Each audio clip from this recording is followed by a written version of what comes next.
Welcome back, Captains. It's time to trade shells once again in another episode of Shooting the Ship. As usual, I am joined by Krigor, Hotel Kilo Actual, and High Fire. But today, we have some new guests on the show, so I want to welcome Aerroon, Kelorn, and Turry to the panel. Thanks for being here, guys. Hey, thanks for having us. Hello. Excellent. Welcome. So we want to get things started off here, and so first things first, I want to ask a very important question to all of you: Are you Team Eagle or Team Shark? Eagle. Eagle, of course. Is this even a question? Shark, because sharks go I roar. like sharks. Sharks. I play so much Sea of Thieves and they kick everybody's ass, I gotta go with shark. It's the eagle for freedom, guys. Get it right. Oh crap, you're right. Liberty, freedom. And I do play the crap out of the Cleveland. I'm afraid of the heights, so I like to swim. Best reason ever. So you guys should note that the three most important people on this show are all wearing the same sweatshirt. Well, the best part is that you're at the bottom, then he's at the top, then down at the bottom, so you guys make the pyramid. It's like an Illuminati of sweaters. Well, hey, whatever it takes. Whatever it takes. All right. We should ask the chat if you guys want to spam in chat. Eagle or shark? Obviously, we got Volgar's answer, shark. See, I have to agree with him, too, because I sail on a sea ship, and he'll just push me off the side to the sharks if I don't agree with him, so kind of stuck. Right. Well, he is the longboat master of Jingles. That is true. Yeah. I was sitting next to him when Jingles made that joke the first time. Well, we got Edge out there with choosing unicorns, so that's always great. Of course, Ed would choose something. Well, he's a Unicorn's Scottish, national animal, so that's how you go. It's whose But- national anthem? No, the national animal of Scotland is the unicorn. Animal. I thought you said Scotland's national anthem is unicorn. I'm like, I don't think I've ever heard that song. Curious how it goes if somebody can sing it. Don't worry. Yeah, Oh yeah, you couldn't tell anyway has a then. horn section. All right. So, All right. first question, eh? Yeah, first question. All right, here we go. So, this one's for the CCs. If you could make any one tweak in the current ships that you're testing that you feel would make a difference, what would that change be and to what ship? I want my AP only Stalingrad with a 32 millimeter bow back. Because it was ridiculously overpowered. It was just perfect. I loved it. It was The perfect. Stalingrad was cute. Russian Stalinium. I mean, what more do you want? I spent 10 minutes chasing Senpai. Literally, we circled entire map. His team let me chase him to see if I could burn him to the ground, and I could not do it in that damn thing. And he's just typing the whole time, haha, can't catch me, as he's running. No, hell no. But I am kind of serious. Like this today, we got out on the Facebook's super test that we're getting the Stalingrad 2 that we tested or something close to it that's got the HE shells, and honestly, that just it's so similar to Kronstadt and Moskva that there's like why I don't know why we need another cruiser that plays like that when Stalingrad 1 was such a cool unique thing with the AP only shells. So I'm personally advocating that we go back to the AP only Stalingrad, but we'll see if we can convince the devs of that. The very thing was that Stalingrad, you can put him in front of the other battleships, and you can fire, and no one makes you anything back because it's very hard to penetrate him. Was. How about you, was, High Fire? Just it. I mean, I'm on board with the Stalingrad. The first iteration that we had was great, but then when you go to second iterations on it, I was just like, what are you doing to a perfect ship? I joke that I want the first one back, but honestly, that version was way too powerful. But what they're doing to it now, I also think is not going to make a very fun ship to play, or at least not a very unique ship. And that was one of the coolest things about Stalingrad in the versions that we've tested, is that it was so unique that it was like playing other ship in the game, in my opinion. Sure. How about you, Krigor? So I haven't gotten a chance to test. I didn't get to test the original Stalingrad, so I'll only see the new version of it. So for me, I'll look at the Kitakaze and the Haragumo. honestly, if I could tweak one thing and it would affect both of those, the turning speed on it. I don't feel like I'm playing a destroyer. I feel like I'm playing a Donskoy or a Moskva. They're really light cruisers. so I mean, that's slow. what A they are. little Yamato. A mean- little Yamato. Yeah, just Probably- a slight tweak on the turn speed on those things because they feel really sluggish turning. I've heard people complain about the speed. I'm like, no, this thing goes pretty damn fast. But, you know, it's like driving an old 78 Cadillac when you're spinning that wheel 9 times to make a 30-degree turn. Is it objectively slow though, or does it just seem slow because the ship is enormous? I don't find the Kitagaze I do find slow. The Harugumo I don't find that slow at all. I think Kitakadze is that's okay. She's If okay. you and look at the Kitagaze is getting a buff, a speed buff, according to the dev blog today. So Right. Yeah, I Except thought the the speed rudder was shift is fine. getting demolished again. So. Well, Yeah, I thought that was the rudder actually good. shift is the problem because that's where your turn speed comes in, and it is compared to some of the other DDs it's supposed to be going against, and it's supposed to be a boxer and be able to bob and weave. You can't bob and weave that thing. I can dance about- better in the Des Moines than you can in that thing. How about you, Aerroon? What ship would you pick? I would give defensive fire to Haruguma and Kitakaze. and then there were no carriers in the game. And everybody's happy but Fen. I'm just saying. We'll have a Let's cure be for honest, sky Fed is cancer. never happy when you give anything defensive fire.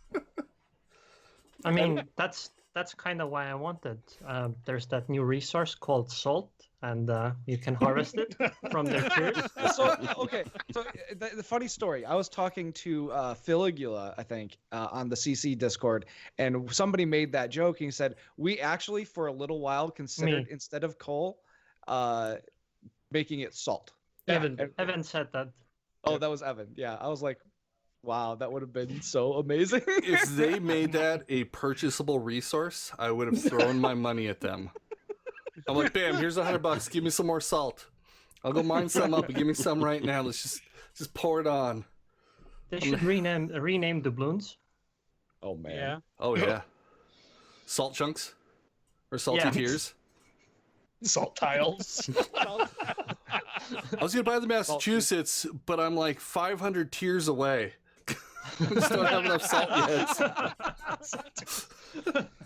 Oh man, that's terrible. But yeah, that'd be my shift. Just looking at the rudder shift and the turn radius on those ones, I think I don't want a drastic one. I think a slight tweak would be great. Just because you guys mentioned the dev blog, that change though to the penetration on them. Oh, that's Oh, that's- Oh, good lord! Yeah. Oh, that's Absolutely so disgusting. disgusting. I can't believe they did that. Like, I honestly feel like that one's gonna get rolled back because it's so silly. Because it with IFHE, they're gonna be able to penetrate 32 millimeters.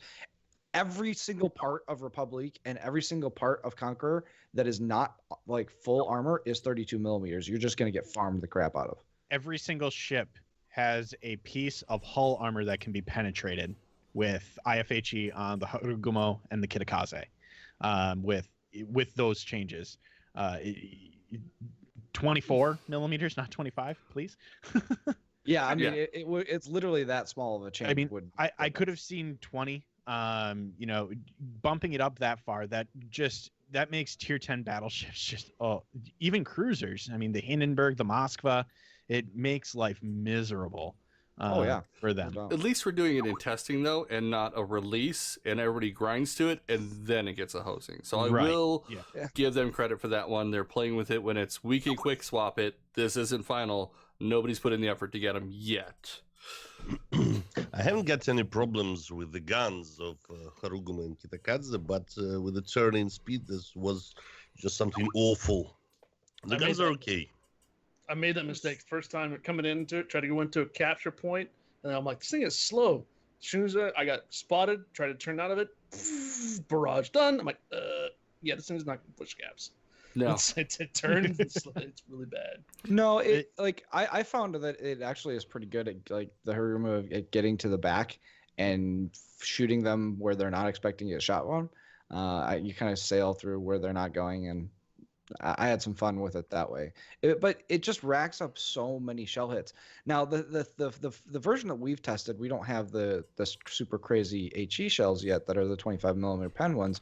And while I do have HE on my captain, I actually found that the majority of my damage I was farming against superstructures with the AP, and you just AP, and they have so many hit points in some of the superstructures on those battleships that you can just farm up a lot of damage that way. There wasn't any problem with farming damage with APs, but HE, I don't know how to use them. Yeah.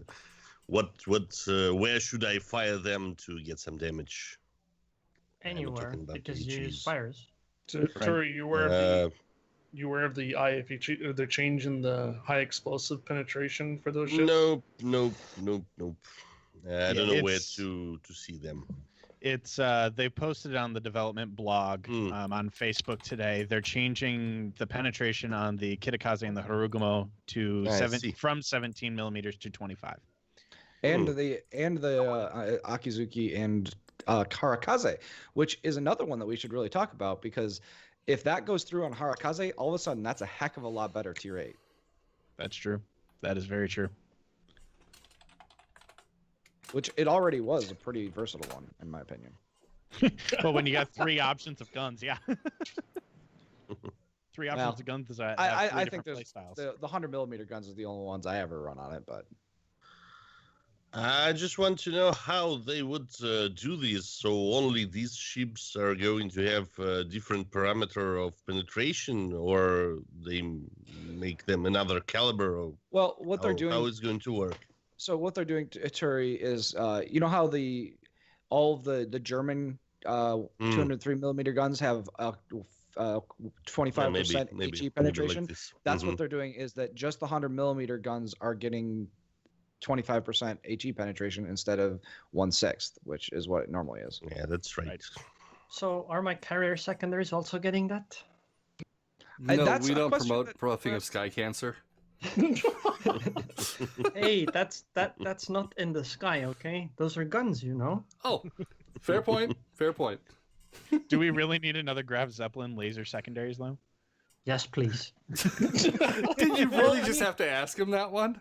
I mean, so these are the same those secondary, the guns that are on Akizuki and Harakaze and all the others, they're actually on Zao as their secondaries. They're on the Hakuryu as their secondaries, and they're on the Ki as its secondaries.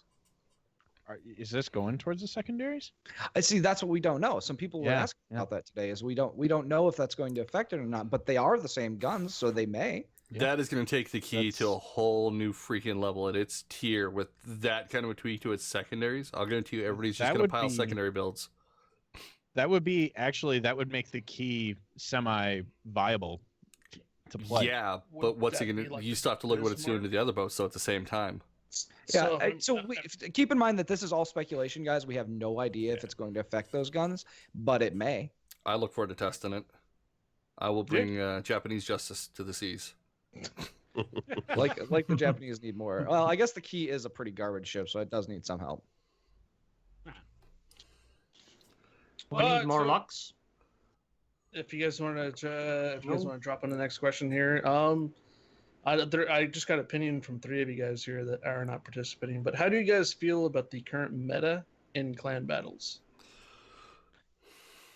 I'll go last since I'm actually doing quite a bit of this, and we'll go from there. Yeah, I've been doing calling for our clan. So I think it's interesting actually seeing the war chester out there. I was curious if people would be willing to bring a light cruiser in, since most clans won't bring a Minotaur in until this season, which was also a fun shift. I think someone here influenced that one, ranking out in a Radiatar, as I'm going to call it. Yeah. As I've actually seen a lot more running the Radar Minotaur. And seeing the Wooster in there a ton more has been pretty interesting. Same with the Republic, changing it up. I'm not seeing as many Yamatos anymore. I'm seeing Republic and Montana as kind of the go-to battleships. Mm-hmm. Moskva, I haven't seen catch back on because I'll be honest, I don't think that armor adjustment they did is enough. I still think that Buick-sized Citadel is ridiculous, and that boat still can't keep up. I yeah. kind of disagree with that, but go ahead, finish your point. And then destroyers. I want to see where it goes if people start prepping the gunboats more for the upcoming one. Although it is nice seeing Shimikazes out there because they can't just roll their DDs in with all the extra radar running around. You can't just rush a DD into a cap and hope he's going to survive, because you're going to get lit up from 4 directions, which is a nice change. DDs are not ruling clan battles as bad as they did last time around. Yeah, I guess. Are you done? Sorry. Yeah. I don't mean to. No, Okay. go for it. When have we ever not cut each other off, sir? Yeah, well, We're only polite to our guests, so fuck you, go. I know he has a lot to talk about clan battles because I hear it nightly. Across the hall. Fair enough. Side note: these two guys are roomies. No. Well, sorry, housemates. No. No, that's Cater in Cater, Hotel's that's clan right. is across the hall from Baron, so he has to hear Hotel's voice calling shots during clan battles because Cater doesn't know how, even then with the occasionally- headset, to have it turned up to where you hear that shit upstairs. To be fair, at times Hotel hears me chiming in, I do. and I hear him dying. Yeah. Anyway, I mean, I kind of agree with a lot of your points there, Krigor. It's been really refreshing to see a divergence for the battleships. To begin with, a divergence away from the Montana, pretty much exclusively ruling. There were Yamatos. I still think the best battleship to bring into clan battles is still the Montana. The 12 guns that get unleashed in a broadside are, I think, far superior. But the Republique, with its speed, is a really good trade-off, I think, that can make it work. As far as cruisers go, I've seen a lot of Moskvas, and we actually make it work quite well. Granted, we're still at the bottom league, about to, hopefully, fingers crossed, advance into, what is it, Gale? So there's that. But then as far as destroyers go, it's also been pretty refreshing to not see it just stacked with gearings. So seeing a lot more Yu Yang, I think that's a really interesting trade-off that you have to make from the gearing. So you get a little bit more stealth at the trade-off that your torps can't hit DDs. So, it's a really interesting kind of divergence from what we've seen. I do think there has been a little bit of resurgence with the Shima. But yeah, overall, I think the Moskva buff to its belt armor has helped. As long as you don't get caught broadside, you hug those islands like they're your waifu. I think you're fine.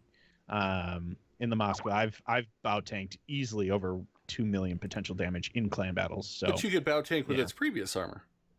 You could, but I think it does better because you don't have to worry about Montana shells penning you through the nose. No, they just hit your superstructure, which slides right down into that Buick-size Citadel still. Just for some reason, most of them haven't paid attention to the update, and they're still aiming for the nose tip, not realizing that there just might be a portion of that, I suppose. Yeah. boom. But yeah, Guys, I've I've been got really a enjoying question. it. Yeah. Yeah. Well, I'm not playing clan battles, but I'm very interested about Grozavoy. How is it feeling in clan battles now? I haven't seen one. I have seen it 3 times, and the Grozovoy, 2 times the DD's captains that were running them were really, really good, and it was keeping up. Like, the Grozovoy, I was actually on my list after the first day. I'm like, that's going to be a dark horse. You get a captain who knows what he's doing in that thing, and he's going to make people cry. But if you get a bad one in, just like any DD for the most part, Grozovoy especially, he's going to get punished. But man, it's funny watching that thing surprise around a corner on a Yu Yang or a gearing or catching a Shima with his pants down and just smashing him, throwing up the smoke walls. He's just driving off with a finger in the air, hanging out the window like, yeah. I've been impressed with the 2 out of 3 I've seen. I'd like to see more of them in there. Kelorn, what's your thoughts on? He's taking notes, about to just blast us all. Oh. Now, hold on, Okay, Kelorn, so- who do you run with? Let everybody Okay. know. So I play with ZR. I The guys with last their season- name on a map from last season, in case anybody doesn't know. I was with Impact the previous 2 seasons, and this season I made a change because we were making some changes with the podcast. So I ended up playing with ZR. And yes, they are a giant bunch of weebs. just kind of accept that, and you'll be fine. I'm not allowed to talk about our specific strategies, but I can talk in a lot of generalities.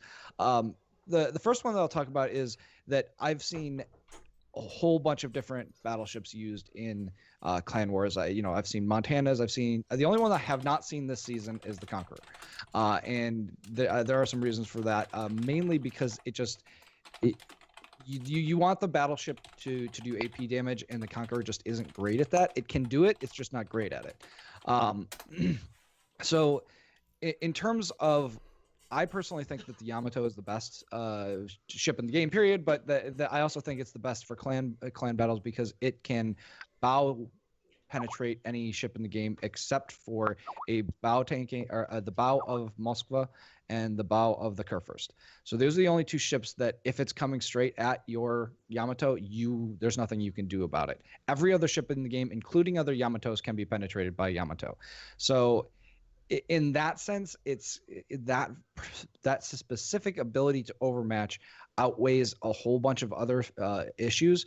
And the problem with Montana is that, yes, if you catch a cruiser broadside on, Montana will delete cruisers much better than Yamato will. But the opportunities to do that as you get into the higher leagues go from relatively plentiful to virtually never. I can tell you that the number of broadside shots that I get on cruisers with my Yamato in any given match, usually I'll get maybe 3 shots. And so that's it. Every other shot that I'm taking is at an angle target. So, and then talking about a little bit more in terms of generalities, there are 3 principal metas that I've seen being used in Clan Wars. That's the 0DD meta, also known as the meme comp. And that's just 6 cruisers on a battleship. You have the 1DD meta, which is often a gearing or a shimakaze that they're using to spot. And then you have the 2DD meta, which the problem with the 2DD meta is that you give up a lot of hit points and a lot of firepower to take that. So you have to have DD captains that can take advantage of that. And there's enough radar on most teams that they just can't. So I would personally recommend against the 2DD meta. There are quite a few teams running the 1DD meta that are making it work pretty well. And then there are some subdivision inside the no DD meta. There are people that are running a bunch of Zhaos and sitting them in smoke and kind of trolling people because you can't spot a Zhao shooting at you in smoke. And that works to a degree until you run out of smoke, or they get into a position where they can't do that, or where they're in a position where that just doesn't matter. And then you get the people that run a whole bunch of Mustafas and have just an overwhelming number of hit points, but they lose out on DPM. So I think that there's a lot of different ways to play Clan Wars. That's kind of the awesome thing. And you go with what you have that works for you, and that the people that you have on your team that really can play it well. You can look at different teams that play certain strats and the way they do them, and you can try and emulate them.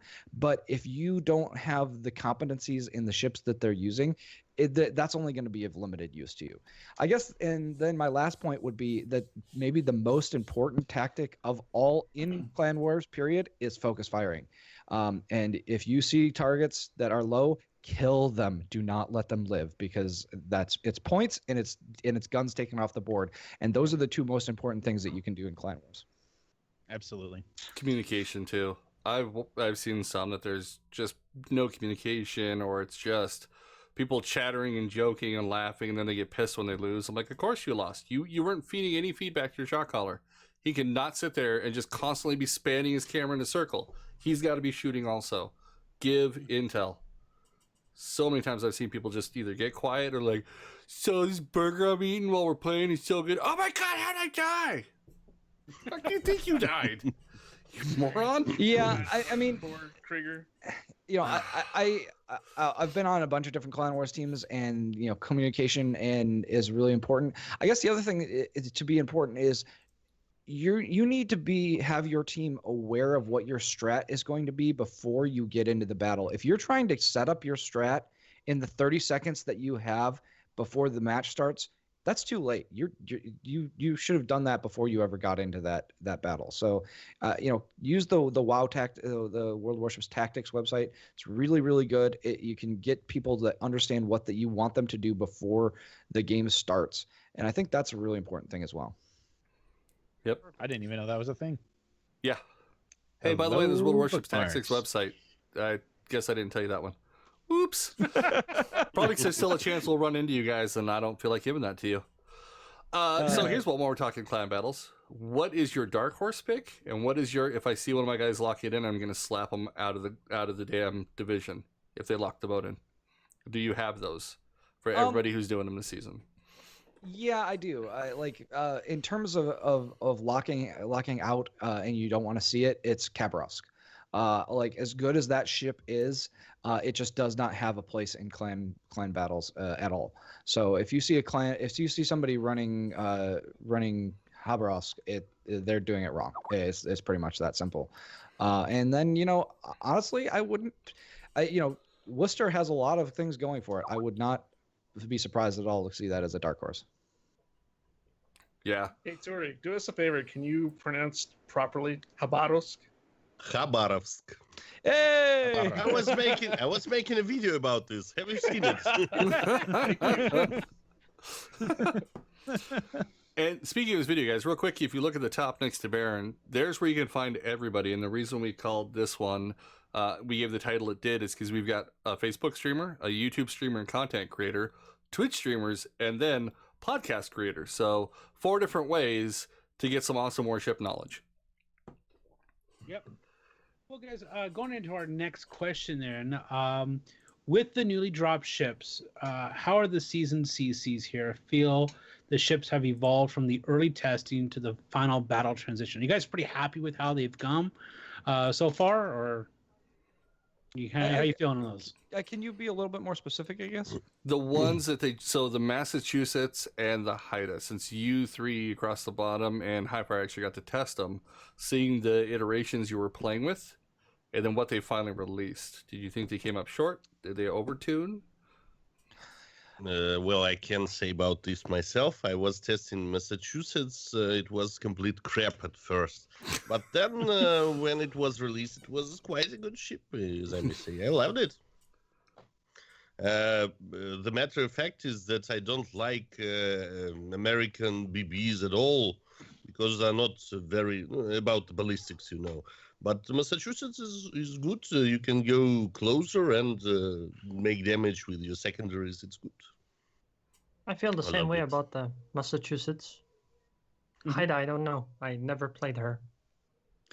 So Haida is probably the more interesting one in terms of actual development. Massachusetts has kind of been beaten to death by a bunch of people. Zoop actually did a pretty good video on it. But Haida, for me, started out as a ship that just didn't have an identity. It didn't do anything well. It didn't do it. It did a lot of things poorly. It was detected from too far away. Its guns angles were just absolute crap. And so it just incrementally got better and better. And honestly, I think that the thing that really made it the ship that it is the detection that it got. At its tier, I believe it's like 5.5 kilometer detection with maxed out skills and modules. And at that tier, it just rules the seas. Mm-hmm. And in the Cossack is reaping the benefits of that, because it also gets the concealment module that Haida does not, and so it's seeing detections as low as 5.1 kilometers at tier 8. So both of those ships have gotten this identity where they are get close to somebody and use their really, really crappy short range hydro that lasts forever, because they actually can get that close to you without you spotting them back. And so I think it's interesting. I don't know that it's I don't particularly find the play style fun. I know that there are some people who do, but it definitely is an interesting way that ship evolved as a ship completely, from basically useless to an actual ship that works. Yeah, you guys I don't think it was the last podcast. I think it was 1 or 2 back. You guys had debated the Haida and the condition it was in. which was really interesting to hear that one. And they're like, it's gonna drop. I'm like, oh, I have not heard good things yet from Kelorn and Aerroon and them on the podcast. This is gonna hurt. Yeah, and honestly, I actually have to give a lot of credit to Little White Mouse because she kind of changed my mind about the ship. I actually had some fun playing with it, but I also didn't see what the point of it was. And then I read her very thorough and amazing review, as they always are, and she kind of opened my eyes a little bit about how that ship worked. And I immediately took it out and tried it out. And damn if she wasn't right. That's exactly how that ship works. Yeah, I found her write-ups are like she is on point with her write-ups typically. Mm-hmm. She's a perfectionist. I talk to her a lot in the channels on a daily basis, and I really like her stuff. I sometimes think that she goes a little too far, but I mean, that's an easy thing to say, and it's an easy thing to do for somebody who she genuinely wants people to understand the ships that they're playing and and make an informed decision when they go to buy it. Oh, perfect. Yep. Well, A-Force94 was been asking, what are your guys' thoughts on the newer ships you can get for coal and steel now? What are your thoughts on, like, the 10-tier coal-based ships, such as the Black and such? I think it's great. Zach, The black steel. Black is steel, yeah. Black flint and Stalingrad are steel. Yeah. I mean, I was listening to Salem's the coal, podcast. right? Yeah, Salem is cool. that's where I'm saving mine.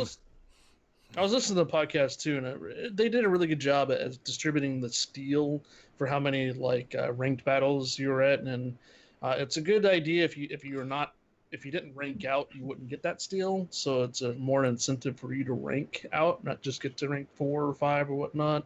So that those that ranked out are still going to get your rewards. I was about to get the black by next season myself. So now that they changed over to steel, it's like, well, now you can get that. But the other alternative is that some of us are not playing Clan Wars. So a lot of us are like, how do we get the Stalingrad, even though we're not playing Clan Wars? And there's a good majority of the population that does not. Salem is a great ship. I played it. I like it. And it'd be great for an alternative for coal. I think looking forward that's to just a great idea to make these resources, steel and coal. But why couldn't they do a bit earlier? Because I've got black, and it's for me it's complete crap. So I just want to give it away and have my steel to buy Stalingrad. I agree. I actually thought the same thing. I would have been happier if I had ranked out less time, so I wouldn't have got the black and had more steel. I have a suggestion. What if you're able to sell black, flint, and so black and flint to get steel for your Stalingrad rather than doubloons or credits? I won't sell my flint, but black, it's no problem. I can give it away and forget about this.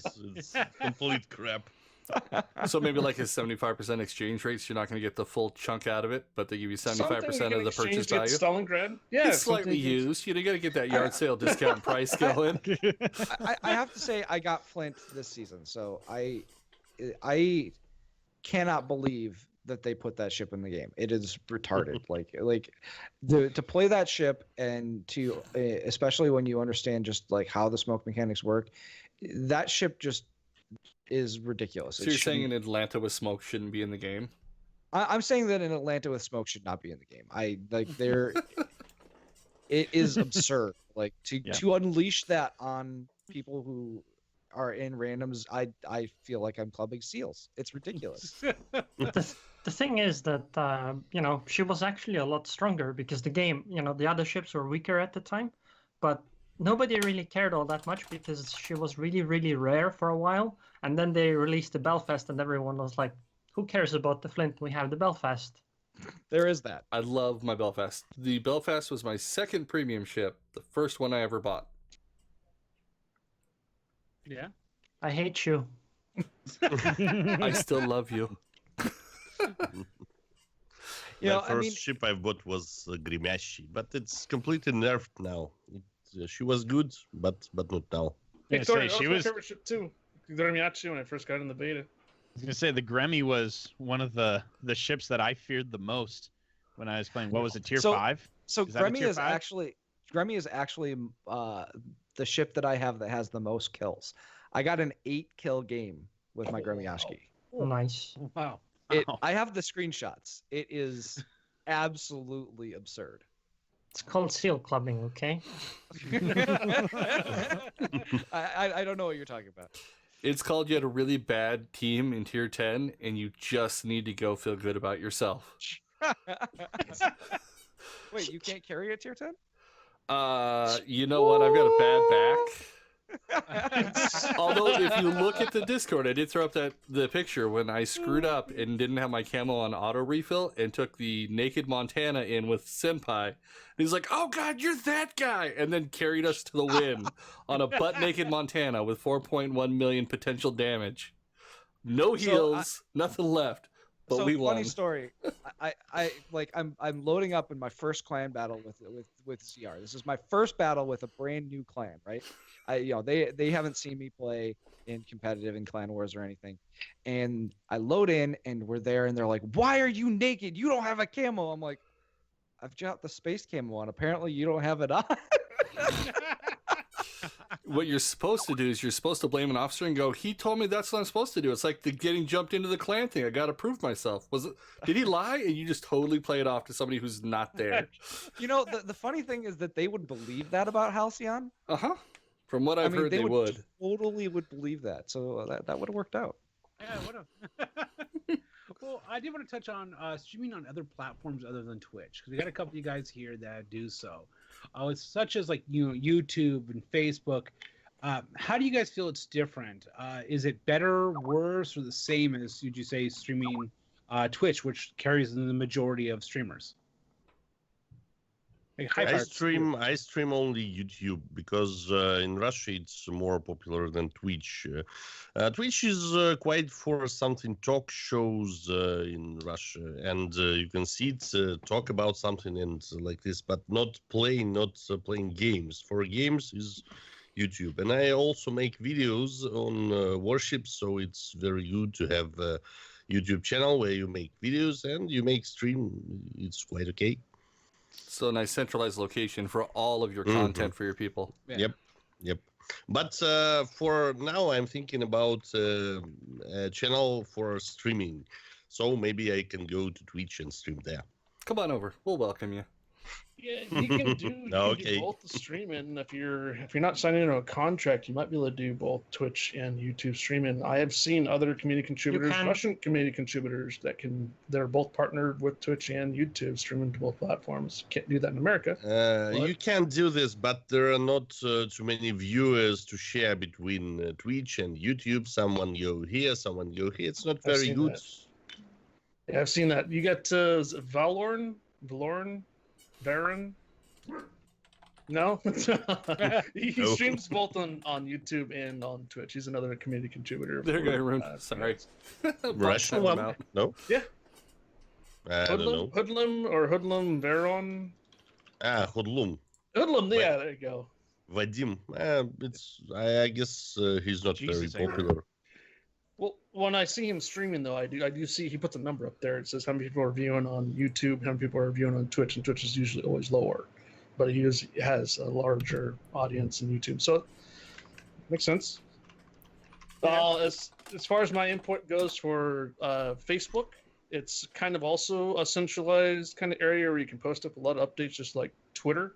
It's kind of like Twitter and Twitch put together, and also YouTube, because you can actually upload videos to Facebook as well.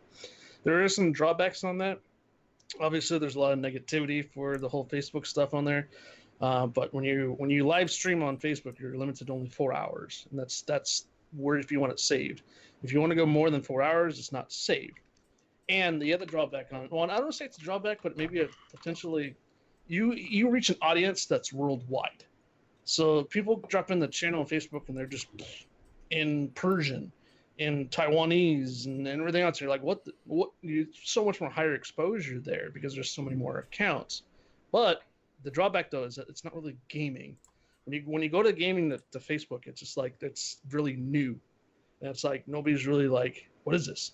And so I've gotten curiosity for warships like literally every other 5 or 10 minutes. What game is this? What game is this? What game is this? So obviously there's curiosity there on Facebook. Mm-hmm. So It's like Well, that. I like it central. So I have a question for you, Highfire, and you said that a lot of people will ask, "Hey, can we play this on console?"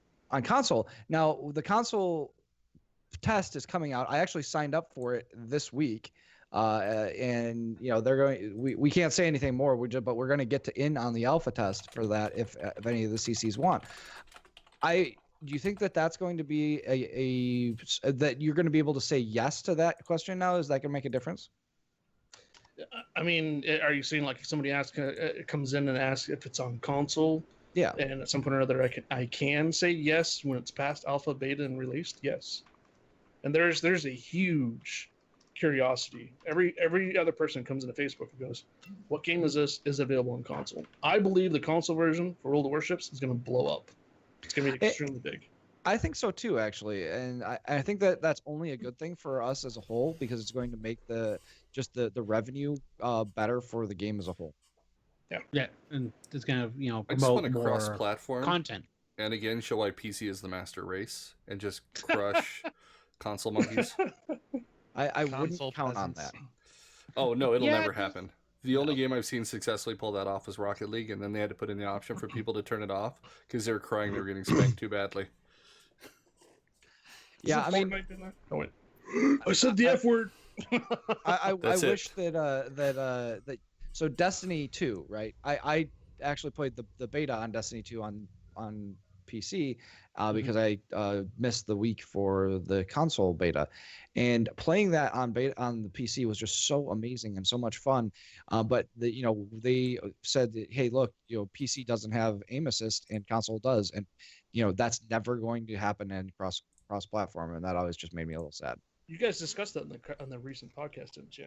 Yeah, we did a little bit, and I think that it's an important fact, and I honestly don't see, as much as I would love to see cross-platform with World of Warships, I just don't see it. I think that there's too many kind of little control issues that won't translate well to console, and so I think that console won't be as amazing as of a platform as to play this game as just that we have on PC. Yeah, but I think it's going to reach a wider audience. No, I agree with that. It won't have, they're going to have a wider. The PC, like you said, it'll be more fine-tuned.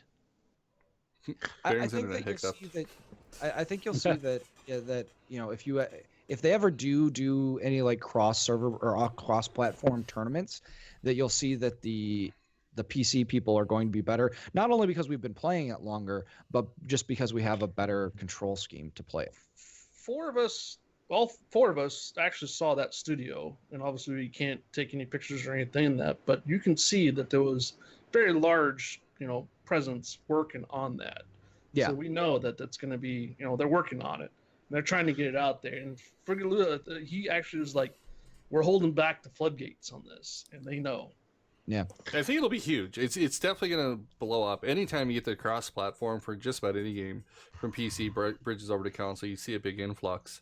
I think if they can take their time and do it right, it's going to be huge for them. Well, and Tanks got huge on Xbox and PS4, so I mean, it's very popular on the console. I know a lot of friends who are playing it on the consoles who never even would have thought to touch it on PC. Like it never even came across their radar. So this derivative question came from streaming on Facebook, right? Mm-hmm. Yes, sure it came around, and then Kelorn, you're asking if it was going to blow up on console. Yeah. I'm just trying to figure out where did this go to? I'm going to move it along one more time because I have a question for Turry that I meant to ask when we were in Russia and I forgot.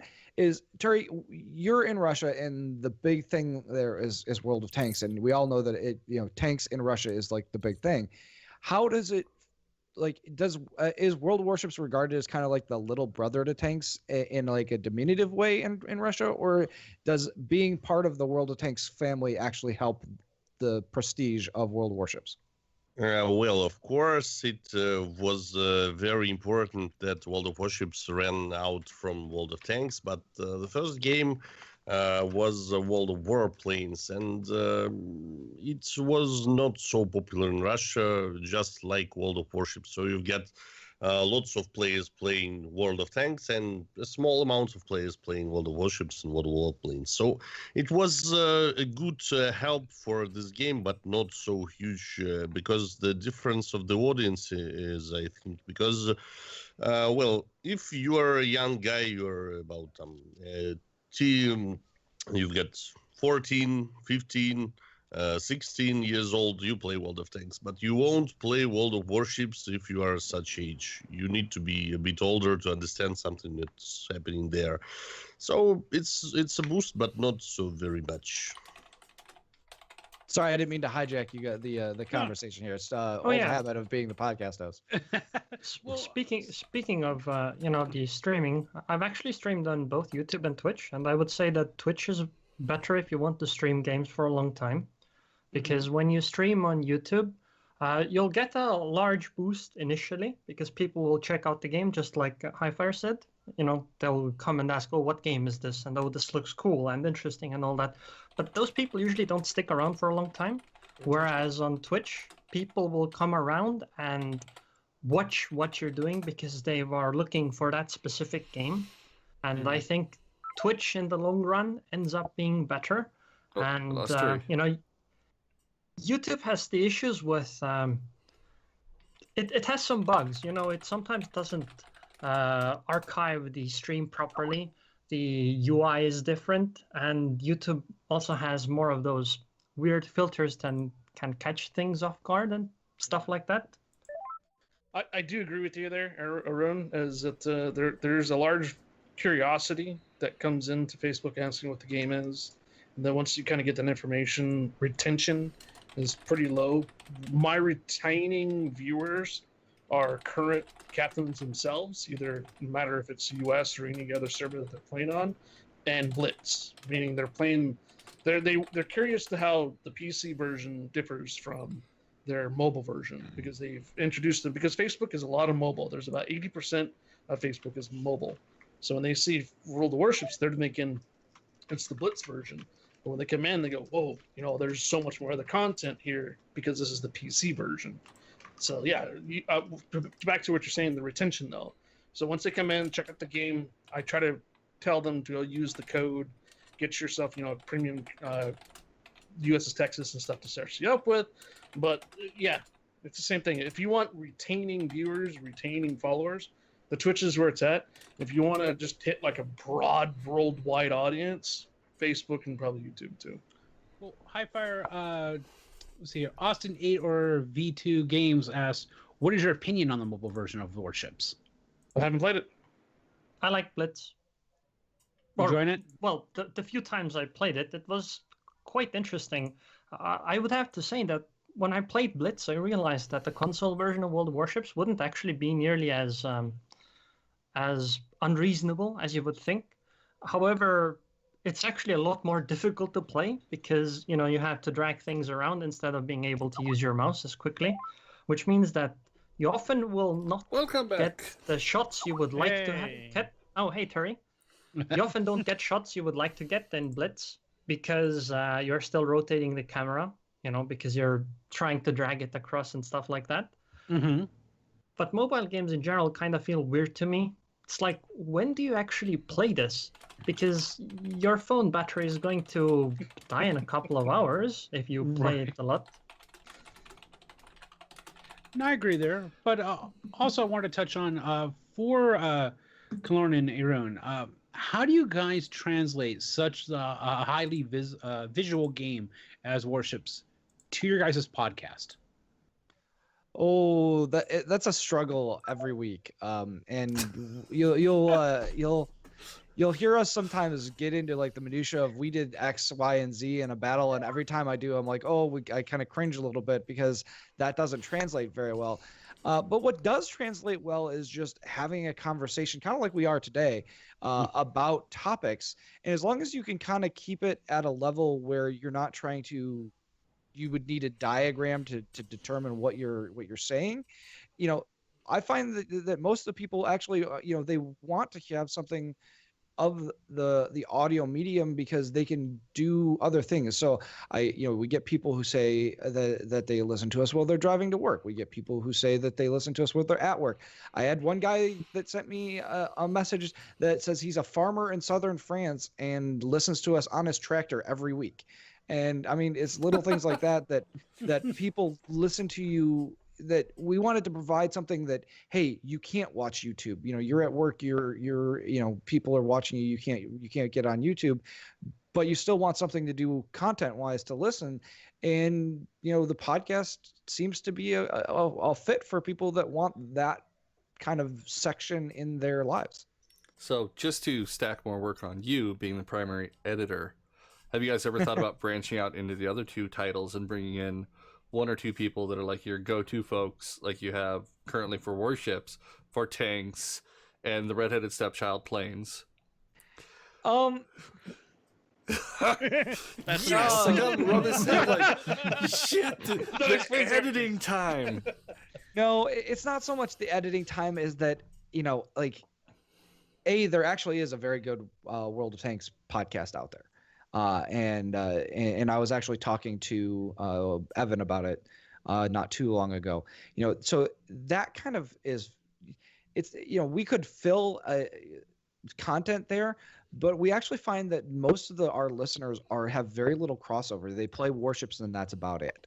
The crossover to other games generally is not other world of wargaming titles, but rather other games that are maybe not similar, but historically based games are often more along the lines of the people that are listening to us. So that's not something that we've really considered. I am going to CitizenCon because it's in Austin and I got a really good ticket for Star Citizen, and because we had some people that listen to us that are into Star Citizen, and I was like, hey, I'm gonna, CitizenCon is here in Austin. I'm gonna go check this out. Would you guys like to hear about it on the podcast? And we got a very positive response to that. So I'm gonna try it out. Are we gonna become a Star Citizen podcast? Absolutely not. But it's kind of cool to have that kind of extra little stuff in there. So historical games like Star Citizen. Yeah. Yes, exactly. Nice. No. It's where the futuristically future is going. historical. Man, I don't know why we brought Aerroon on the show. He just gives me crap all the time. That's why we brought Aerroon on the show. It's entertainment value. See, Hotel keeps me honest. Highfire just laughs at us. Aerroon keeps you honest, and Turry's here for his good looks. We're still trying to figure out where Baron fits in because he used to have a full flowing Fabio hair, but we've literally made him pull it out as our moderator. 10 shows in now, 11 I think now. Yeah. So. Yeah. Yeah, and your moderator, your graphic designer, your just yeah. about If you guys anything need any else. graphic work, he is my graphics monkey. Yeah. He did our intro for this and everything. So just to whore him I do out. admit that I listen to the podcast when I'm driving around.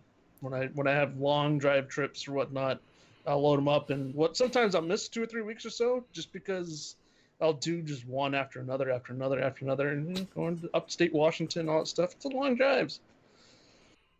Yeah. I just recently discovered you guys are on Spotify, so I've only listened to 3 of them, but yeah, You've got so you have 90 more episodes to go. yeah, exactly. It's gonna be great. I'm gonna hear all of the outdated news. It's Now gonna see, be awesome. I went There to are some good Simplecast. ones to go back. So I went to Simplecast and grabbed some of them and threw them on my phone for a long ass drive. You guys were mixed in with my Kevin Smith podcast playlist, just to let you know where you landed in there. It was great. So we're on Simplecast, we're on iTunes, we're on Google Podcast and Google Play, we're on Podcaster. I mean, we have an RSS feed, and all of the podcast sites pick up our RSS feed and automatically load. So it's not like I go and load our podcast on every single one of those websites. I would literally want to kill myself every week. So they actually, once I got it all set up every week, they just automatically grab the episode and push it out on their platform. And so, overwhelmingly, iTunes is our biggest chunk of listener. About 2/3 of our listeners listen to us on iTunes, which isn't terribly surprising when you consider how many people use iPhones and things like that. So that kind of gives you an idea. The everything the next biggest thing after that is the website. Nice. All right. Well, getting back into more warship questions here. What do you guys think are the best and worst legendary upgrades in your opinions? The silence is astounding. Well, I'm going to go with some unconventional picks here. Okay. The best one, in my opinion, is the Des Moines one. Because the Des Moines one, you can literally have them shoot shells at you, hit the forward button, and be out of range of those shells by the time they land. It's absolutely absurd. So go around and play with it. If you don't know what I'm talking about, get the Des Moines one, and you will laugh. You'll just laugh constantly. It's ridiculous. See, I was gonna pick the Des Moines, but I was like, Cruiser Monkey, I can't go with the Des Moines. So I'm so glad somebody else picked that one for me. And then the worst one, in my opinion, is the Yamato one, because it gives you all of the disadvantages of having the full 12% reload one, and more. And you only get 6% reload, and you get a 7% buff to dispersion that I don't actually see. So, in my opinion, that one's worthless. Well, and do you need that buff to your dispersion anyway? Yes. I mean, I don't think you do, but some people think it's amazing. I don't agree with them. Well, Aerroon, why do you think yes? No, I mean, you always need more dispersion or less dispersion, right? Oh, okay. I thought it was a specific. This is Aerroon trolling you. The longer you get to know him, you find out that his humor is very dry, like Sahara Desert dry. I think we'll get along just fine. Yeah, I was about to say I like him even more. You're not selling us against him, Kelorn. You got to work harder here. I'm not trying to sell you against him. I'm just saying that I've been around Aerroon a little longer, so I've got to translate for you. Oh, okay. Turry, what are yours? Oh, go ahead, Aerroon. Sorry. So I think the worst upgrade is the one on the Hakuryu, but not because it's bad, because it's too good.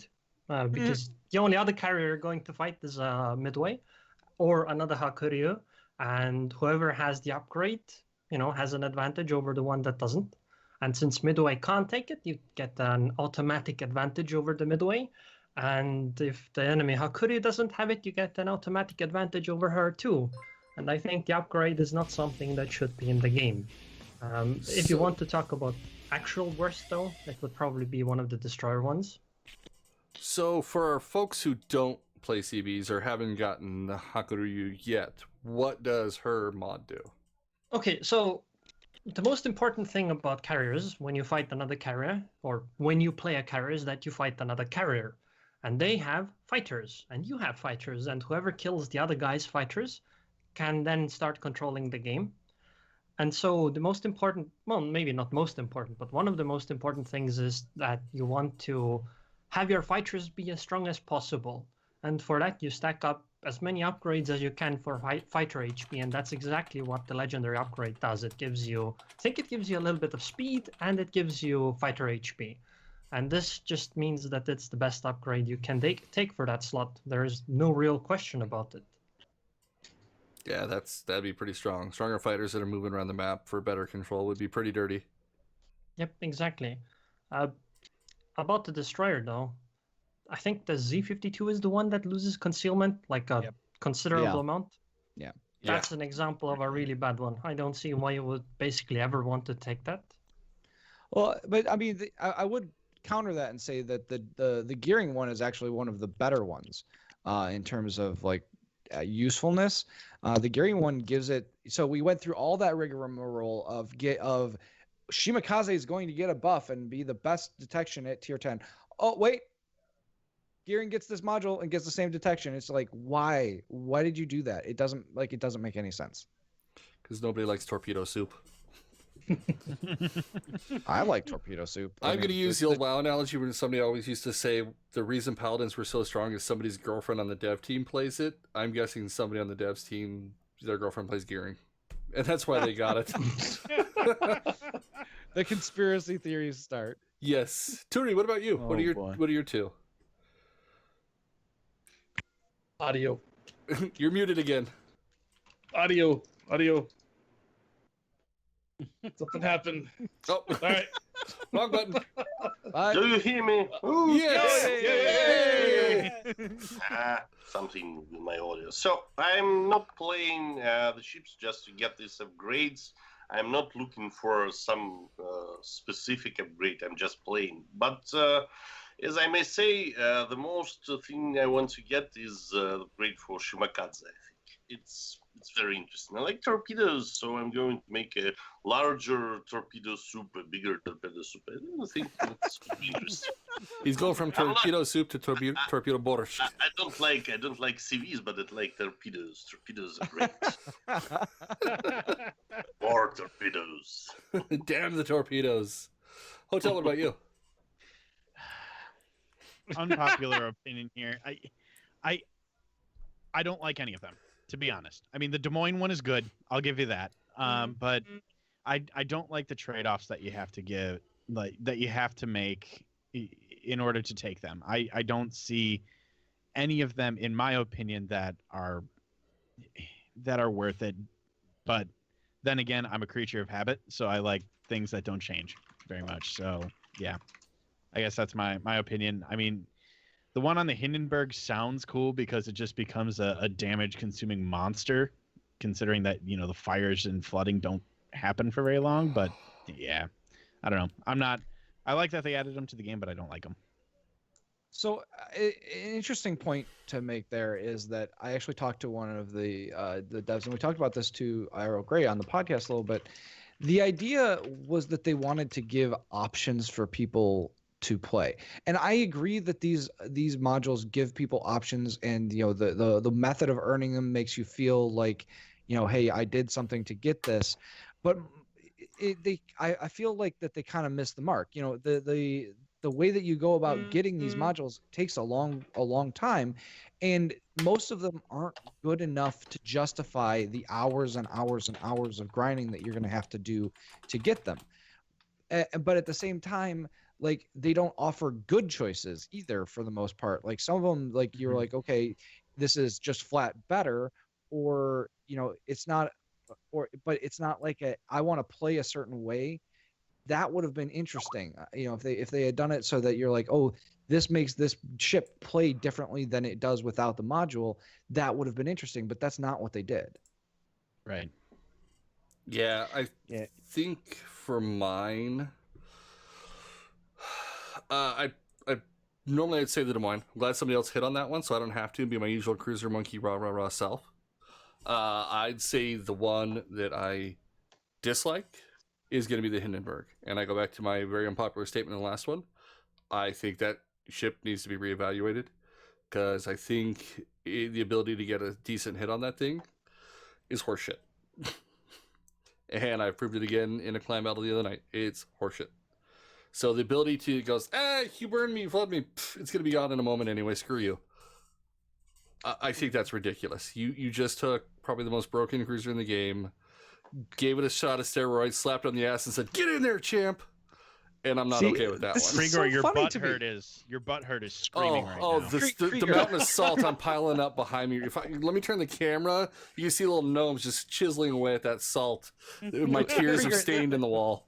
It's so funny you say that, because when I see Hindenburgs to shoot at in my Yamato, or I see Hindenburgs to shoot at in any of the other cruisers that we play, they're food.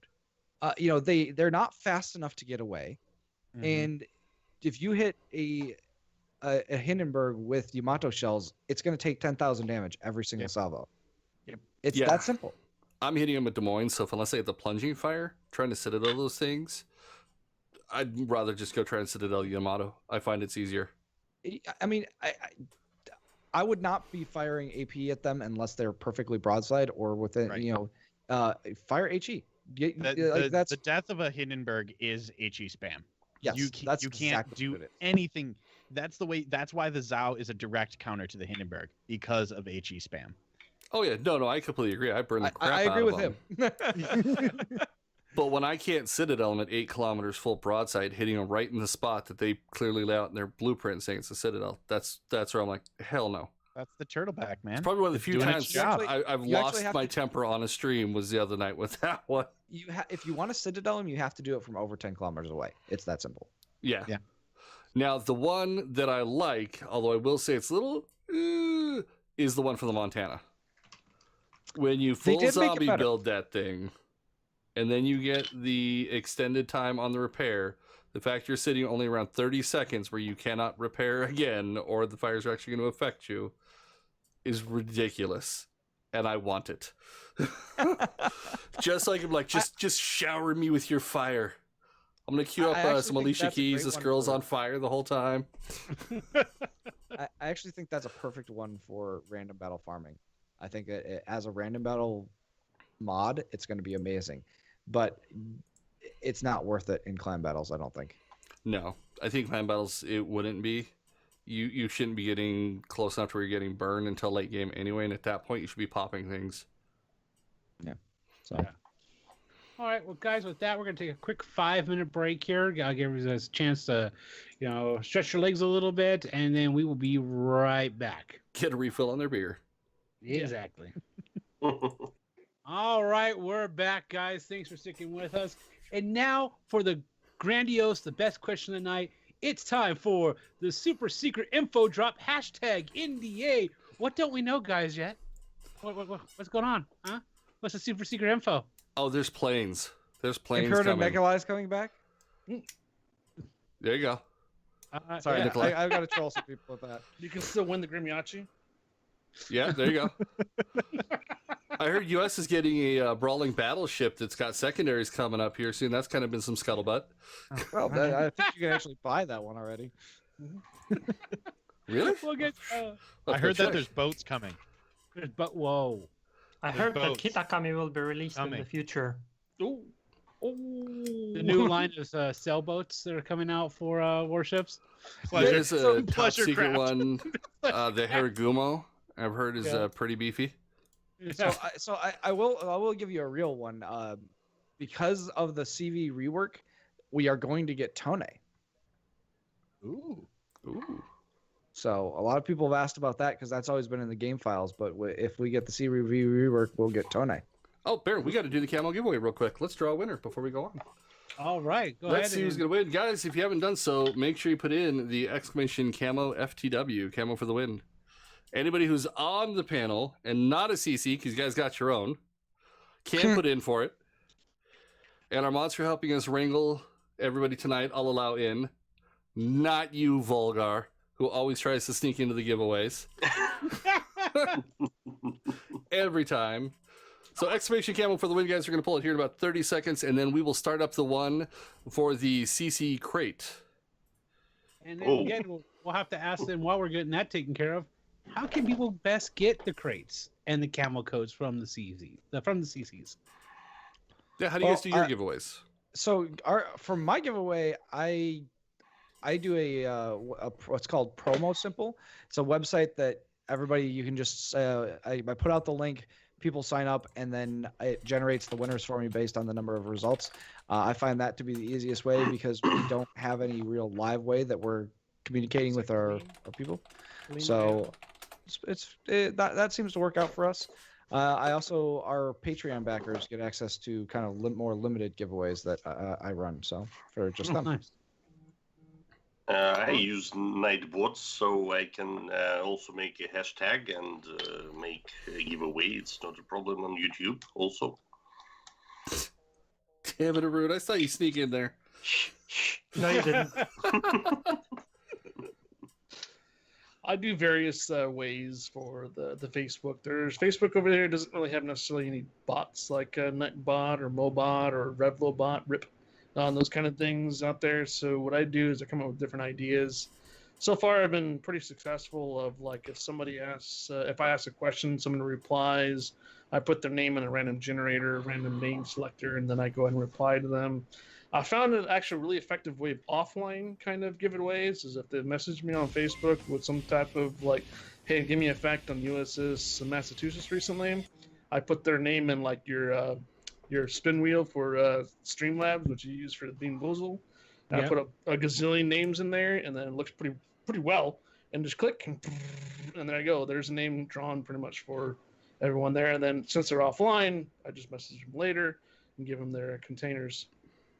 recently, up to a couple weeks from now, 1 week from now, I'm going to be out of town, so I'm not going to be able to do any live streams at all. So what I plan on doing is every single day, I'm going to put some type of comment, reply to this comment, and then if you just replying, participation reward, I'll put your name into a random selector, and I'm going to select a few winners pretty much every day that I'm gone, that I'm not able to stream. So that's how I'm going to do it on Facebook. I also use Google Forms. It's quite a good way to make a giveaway. You can collect the names and then random. Generator, and it's no problem. You're not the only one that has suggested that. I'm probably going to do that pretty soon, too. Yep, we use, he's talking about, I don't know if you guys have played with it yet. I stole the idea originally from Fem, I'll give her credit, when she did her giveaways with the little spin wheel on the screen. I do that for the Bean Boozled challenge, is what he was referring to. And it works great. I love it. For me, for the camos, camos in crates, I'm kind of doing one crate a week so we can get them to last the whole month for folks. Camos, I usually do at least 1 or 2 every stream. And then I've also given out 1 so far just for people I see in the game that are amazing. I gave 1 to one of the ZR guys yesterday. Dude carried his ass off in Des Moines, was god tier. On Ocean. On Ocean. I can't tell you that. I'd have to look up my PM from him and I can tell you who it is. Give me a second. Because they all change their names in game constantly, so it may be somebody you just don't know what their name is. Maybe. I don't know actually a lot of your guys. It was Robido. Oh, Robido is really good. If you ever see him in a Zao, he's a freaking master race at Zao. He's really good. So he actually inspired me to do something new watching him, which is Aerroon, not just good play, but a good attitude. Like, he's carrying his ass off. And I even made the joke, and I'm like, I'm glad you got pockets that big to carry all of us. He didn't say anything afterwards. People are just like, oh my God, that was amazing. He goes, thanks. Where 90% of the people I see would be like, well, yeah, to carry all you potatoes. Or were just shit talk the hell out of me. He was very mild about it, very reserved. He just said, hey, thanks to all the compliments from everybody and left it at that. I'm like, no, that deserves more than just a +1 in the game. So I messaged him like, hey, PM me over in Twitch. I'm going to give you a CC camo code, dude. That was amazing, and how humble you were. You totally earned it. So I'm going to start using them also as rewards when I see people in game that are just not being tool bags and playing really well. I think they deserve something extra. I think that's awesome. I think No Zoop did, like, if you knock me out or something in the game, he would send out codes for that. Yeah. So yeah, I'm not doing that one. Like, I get too aggressive. Remember, I was in the Wargaming CC clan for a while, so when I was running around, I was like, hey, we're getting containers. If you knock you out, I'm like, what? Where's this coming from? All right, let's draw a winning. Let's see who gets the first camo code before we open up the crate. So let's pick a winner here. Are we doing beans too, Krieger? We will do beans at the end if we have enough. We already owe 1 for follows, and Mongol Rat wins. Awesome, Mongol Rat. I will PM you the code when we wrap up. Congratulations. And then we'll get the crate one set up here for the end of the stream. So stick around for the really good one. Those crate ones are awesome. Oh, those things are insane. Speaking of crates, I meant to say this earlier when you were asking about how do you get steel. You can actually get 1,500 steel out of a super container if you didn't know. I got one today. Cool. So back in the day, early days, Nightbot, wasn't quite where it is now. I had some kind of a giveaway on stream, and the bot picked me as the winner. It was just based on the participation. It was, you were quite lucky. yeah, considering it was my own giveaway. Oh, that's hilarious. So, in other news, we had a important message here from Krigor's sales pitch department. He had something he wanted to attach on there tonight. Krigor, what did you have in mind? What's your pitch? All right. So first, guys, just throw the exclamation crate in chat to get your name in. I wiped everybody, so everybody's got a free thing. Again, open to everybody that's not a CC, because you get them yourself. So here's my sales pitch, and I want to see if anybody else has any ideas. Most people cannot stand the damn div system that they put in, the change they made. Where you have to hit ready in one spot, wait for everybody to queue up in a whole nother spot, where you're used to just hitting the battle, and when everybody's ready, just go. I want to see them import from Warplanes. Again, the redheaded stepchild. In Warplanes, when everybody in your division hits ready, it starts a 3-second countdown on the screen. And if you don't unready in that 3 seconds, you're in. You're not sitting around waiting. As soon as everybody locks in, you have a 3-second window to go, oh, forgot something. And then you're in. I think that should be brought over to warships. What do you guys think on that one? So you mean like a warning system before going into battle? Like, hey, did you not forget your signal flags or camouflage? Yeah, so in when planes, as everybody's soon as ready, it everybody drags hits you into ready, a it battle. immediately starts. It says starting battle in 3, 2, and if you hit unready, countdown stops immediately. When you re-ready, it goes going to battle in 3, 2, and then you're in. That's No, cool. I I don't- like it. I don't do like too. it because look at the. Why do we bring that division guy UI. with you? Come on! Look at where the division UI is. It'll tell you ready in 3, and you want to press unready, and it'll take you 3 seconds to actually load the goddamn box up. Yeah. Are Yeah. you trying to It imply does that kind of. the It UI does is play not with you. good? It does play with you when you change the box around. You click, click. Where the fuck is this box going? Are you implying Exactly. that the UI is not up to spec, Aerroon? So when you're trying to chase the box around to hit ready, then to go have to hit somewhere else, just have the box stationary.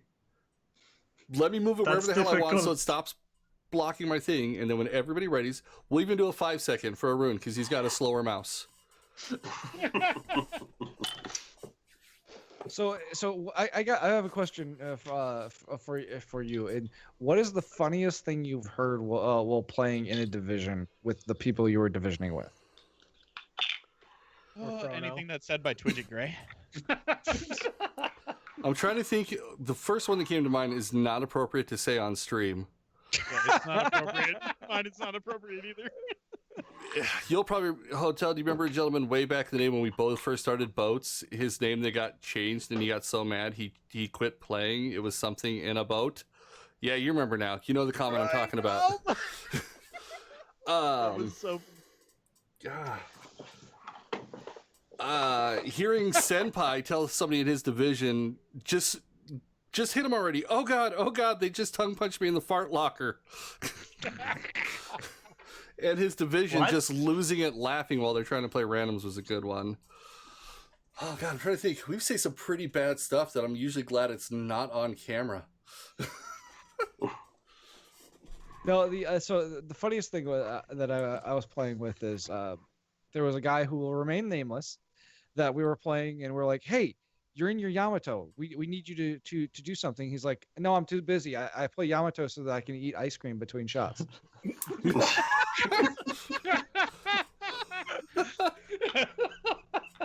I play Yamato so I can eat ice cream between shots. Oh. I can tell you something about divisions on my streams. Every day I stream, and sometimes I take some guys into division, and we are going to the battle on the countdown. So we can take our viewers there, and everybody go and have a battle. But there's a problem if you begin countdown, and your friend in your division stops. Oh wait, I was to make some flags. I wish to change something, and all of the viewers go to the battle, and you are alone with 2 guys. You go, and the chat is blowing. Just it's what do you do? Why don't you go to the battle? So that's the story. I think one of the funnier things I have heard, well, not quite the division, but last season in clan battles, one of our Zaos was rather inexperienced, let's put it that way. And there was this Moskwa that was beached. Well, not quite beached, but, didn't have a lot of maneuvering room. So the Zao turned and then torpedoed. There was just one teeny tiny problem. There was a friendly Zao on our team and a Des Moines between the intended target of the torpedoes and our Zao. And the torpedoes sank our Des Moines, and they hit the Zao as well. And then hearing the shot caller's mild reaction was quite entertaining. Actually, no. I've got one that is appropriate. It's to pick on one of our mods. I think it was either his first or his second Kraken, Edge 231, one of my mods, buddy of ours. When he first started playing, he took every BB and would just run to the outer line. Like he thought every BB was supposed to be a sniper no matter what we told him. And we now coined the term edging someone out. Because somehow he'll fire his shots when a boat's full health and they won't get there till they have like 200 health left. And he will always hit.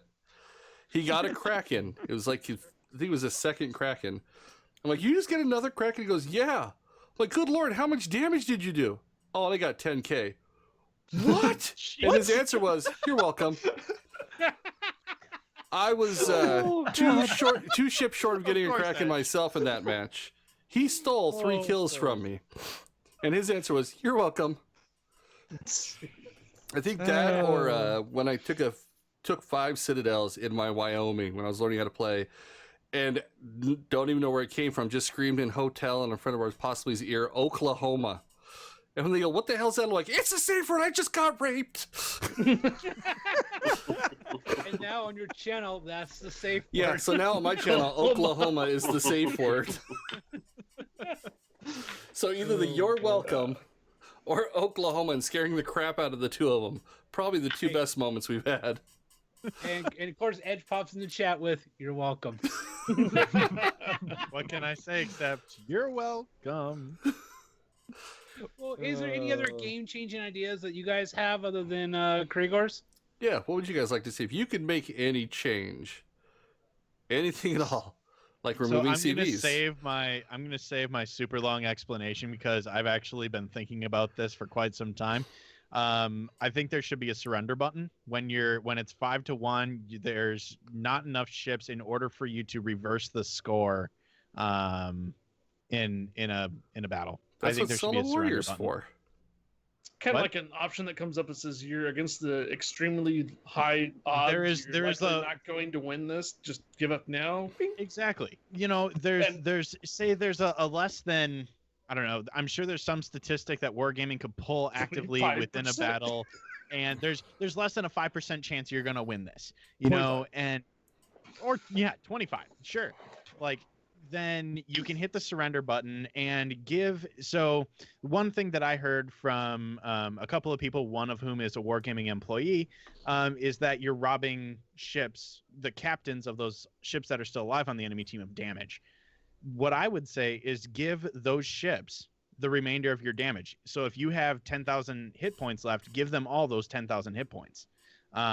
Give them a surrender ribbon, and then the winning team's repair costs are nullified. Can the surrender ribbon be the French flag? No. No.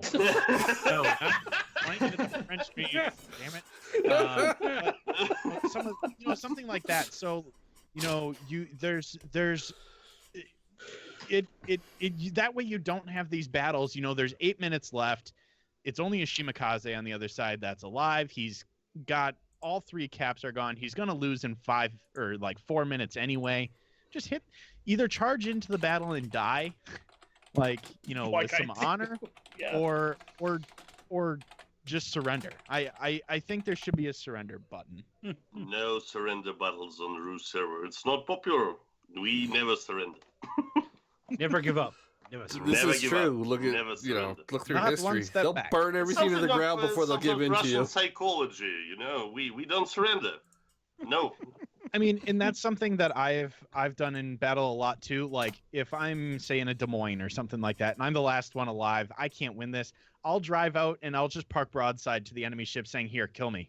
There's no point in dragging this out. I You can't can have win." a medal. You can have a medal. Kill 5 ships. okay, And you're a If I know I great can't win, shipper. if I'm all capped, there's 4 minutes left, and Okay. it's 5-on-1. So What the, do you the, mean? the counter argument to this is look, you can say, hey, I can't win, and yeah, I can surrender, but when the minute that you say that and you stop trying the hardest that you can, you're never going to get better. So I might be the last person alive against 5 or 6 different people, but that doesn't mean I give up. I do as much as I possibly can. 1, because it gets me the best rewards, and 2, because it makes me better. And I've gotten a solo warrior once in my Des Moines, just because I kept fighting and I didn't, and we had enough big enough point where we lead and I stayed alive and we still won. So So I would say don't give up. I see your point. I do see your point. I'm talking about when it's you're down 5-1, you're losing by 400 points. You're not going to win this. Why drag the battle out? What do you mean? It's wasting time. I definitely see your point, though, Kelorn. I think what he's trying to talk about is the guy that goes all the way out to the end of the map, and Right. all of us have to The- go the chase ones him that just for run freaking away. 5 minutes or whatnot. Come on. But that guy is doing it to troll you, and he's not going to surrender anyway. Yeah. I mean, Probably not. that guy is not doing it because he thinks, oh, hey, I'm going to do things. He's trying to. He is making his gameplay. His enjoyment is coming from frustrating the fact that you can't end the game. I think there is still a not insignificant percentage of the player base that still thinks that your repair bill is more if you die. Well, I think there is a not insignificant amount of the player base that still thinks that. Axel Zero had a point. He goes, "What about withdrawal, where you can go to the edge of the map and just leave the map and are out of the game?" So you get to they that have point. to chase you to the edge. So if you're the last ship and you go straight to the edge of the map, it's just you can withdraw from the map. So if you're gonna run off, anyhow, the ship the just dies. guy's gonna Mhm. rolls out. You just cool. You've left the battle. You've withdrawn. Literally Yeah, yeah. sailing into the next That could be match. okay. Yeah. That could be okay. I'd be fine with that. Then people still have a chance to sink you. I just want to see every AFK ass who spends 3 minutes sitting there and their guns rotate, so you know that dirtbag connected. But he's just sitting Yeah. there just queuing ships to get the free XP and never actually doing anything on it, hoping his team wins. After 3 minutes of not moving when he loaded, I want to watch his shit sink to the bottom. He pays the repair cost and gets 0 XP and credits out of it. I've had so many of those lately. Well, they actually do. I They honestly don't get any experience in the zero, and they're actually pink if they actually don't connect to the battle, or if they don't Look at actually the do board anything in though. the Even battle. when they pink at the end, you'll still see a base XP for them. Too many of them, they lose No. their random battle chance. Well, I did want to start getting into some of the questions here from the chat there, guys. Cronenberg asked, any news about a real replay system, like the player view for spectators? So yes, there actually is. This is one of the things that they told us when we were at the CC Summit. The replay system is undergoing some changes, and they want to be able to give you replays that you can see across that work across patches. But they also want the replay system to be a part of the game. So if any of you play PlayerUnknown's Battlegrounds, you know that you can go in and actually start your replay from within the client, and it will give you basic stats about what is in that replay. It sounds like they want to do something similar to that, where you are going to be able to see your old matches, literally still in the client. Well, I- the problem was said- that they didn't want to stress their own servers, though, doing lots of replays. Right. So that said, they said don't expect this right away, but in the next year or so is what they're kind of targeting. That Sorry, was sorry. the thing I was hearing about a couple of years. So we are working on this. We are going to do this, and no, there's nothing about it. Yeah. You can wait it for some years more. Honestly, I would rather that they not touch the replay system, because I actually want to watch some of my replays, and considering what happened with training rooms, I'd rather they stay away. This is I know that this particular European CC is not the most favorably viewed one, but Flamu did a War Thunder video. Was it today? I Can I think get a red card in chat? He said showcasing- War Thunder. I'm playing. showcasing their replay system and doing something similar to what War Thunder has would be perfect, because you can speed up, you can slow down, you can pause, you can Well, jump you to a can do all particular those things part. in the current replay system. It's just It's really buggy clunky. and clunky. I mean, you can do all those things. It's not great. Well, and Right. Gator had a Personal- good point. Look at the StarCraft 2 replay system. That thing was put in how long ago? Before they Back- had all the extra toys and stuff they know how to do now, and that thing is amazing. Company of Heroes 2 has a good Well- replay system as well. StarCraft 2 is a bit of a different matter, though. I mean, when you look at StarCraft 2, you should look at the first game instead, StarCraft 1 and Brood War, and consider that game had like a 10-year history before it. So they knew what they were doing.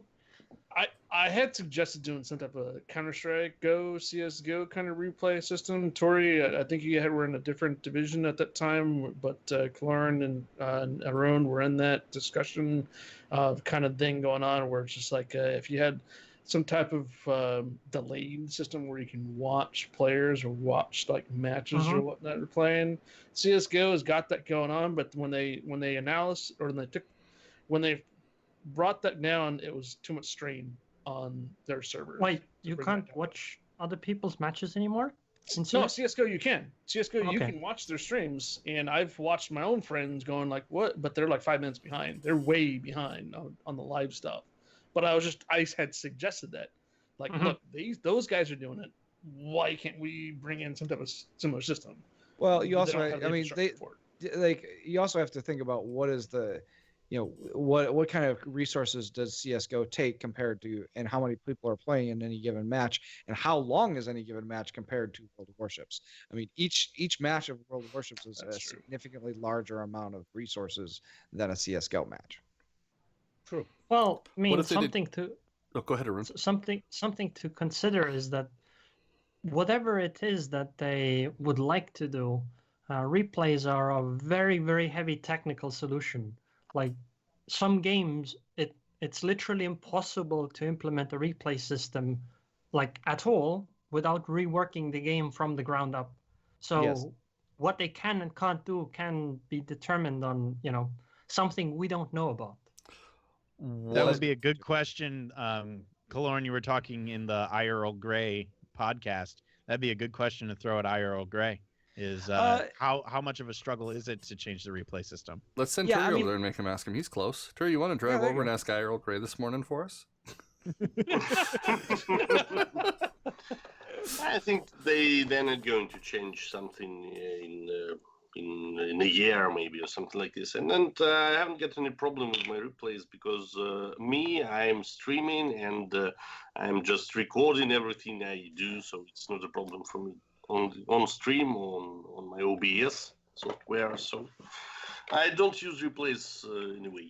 So, with that in thought, though, like you said, you're recording. What if it was an option in game that recorded client side? So, if you want the recordings and you want the replay, when you save it, you have a replay folder. You're using the storage Well, space. idea. You're There's a using the problem system with resource. There's a problem with replays because of the versions of the game. So you make a replay, then there's a patch, and you can't play your replay, so it's useless. Yeah. What should you make a copy of? Yeah, so that's Well- why it's going to probably have to be server side. The recording thing is a bad idea because, first of all, it all depends on what kind of system resources you have available. If for instance, if you were, let's say, 10 years ago and you were trying to have a replay, or you would like to do recording back then it would have to be on the CPU entirely, which is a heavy burden on some CPUs, and that would impact the game. The other thing is that replays are very disk space heavy, so people who like having their small hard drives not be filled with stuff they're not interested in would have a problem. And honestly, it's better to just leave these special types of things to software that's catered towards it, rather than ask Wargaming to implement a shoddy solution for it. There can't be any solutions, only making video. Replays won't work on different versions of the game, so you are only to make a video and record it somewhere. Well, it doesn't have to be. I mean, it's possible to have systems where you have like a list of patches that can be applied to have the game work, but again, this is all technical, so we don't know what they can and can't do. Right. Also, I'd like to say something I would like to see in the game that I didn't get in earlier. Would be cool to have detonations have a massive explosion that you could see like from across the map. That Oh, would that would just be cool. take the sting off, right? Yeah. So, detonation we going want off to have and- a full UK moment where the boat comes out of the water and splits in half. No. Yeah. I mean like, Explosion. Nuclear like- explosion. yeah, exactly. Yeah, detonation sets off a I mean, technically, when Yamato exploded, It It had was a a big mushroom explosion. cloud. Yeah, it it was a was, massive, massive explosion because of all the ammunition. Yeah. There was a lot of ordnance going up at once. So why don't you just leave a corpse in the water and just have all the smoke just spewing off it for the rest of the map? You got detonated here. Well, I mean, rest of the match, if I'm getting detonated, I want to see the cool thing happen right there, not like, 10 minutes later. Question: but if it's smoking in the water rest of the match, can you use that smoke for concealment? That could be cool. That could be cool. No, you can't use it for concealment, but it's when too many people fire at the ship, there's the water splashing around and you can't actually see the ship. That would probably happen. Yeah. I just want to see something just come out of the water, splitting in half. Just a huge, just bright flash and the cloud coming off of it. So it takes everybody's attention. Like, whoa, what happened over there? Everybody's flying be getting off. some great detonation montages thrown up on YouTube.